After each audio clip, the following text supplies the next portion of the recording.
des questions que j'aimerais aborder est la suivante. Y a-t-il des paramètres dans la parole?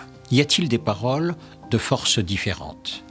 Par exemple, si vous dites à votre enfant « Assieds-toi sur la chaise rouge ».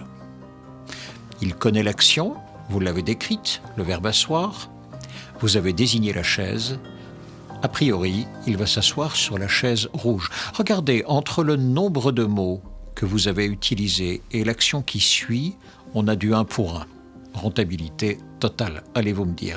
Par exemple, pour un chef d'entreprise, c'est exactement comme cela qu'il va agir lorsqu'il explique un projet, lorsqu'il explique une stratégie. Considérons maintenant la phrase suivante. « Sois heureux ». Écoutez, je vais pouvoir vous la répéter 1000 fois. Est-ce pour cela que vous allez être heureux? Et vous voyez que là, on a la parole 1 pour 0.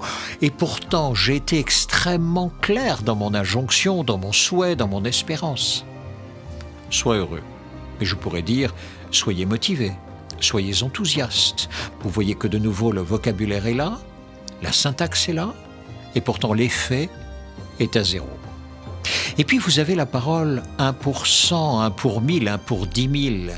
C'est-à-dire, vous avez de ces propos qui à un moment donné vont faire jaillir chez l'autre soit une pensée nouvelle, ou bien une émotion nouvelle, ou bien un sentiment nouveau, et petit à petit il y aura de l'enthousiasme ou il y aura de la motivation. Et la question devient, qu'est-ce que je dois bien dire pour que chez l'autre, petit à petit, ma parole soit séminale, c'est-à-dire vienne faire germer chez autrui des sentiments dont les mots utilisés ne sont pas porteurs. Je ne dirai jamais « sois enthousiaste ».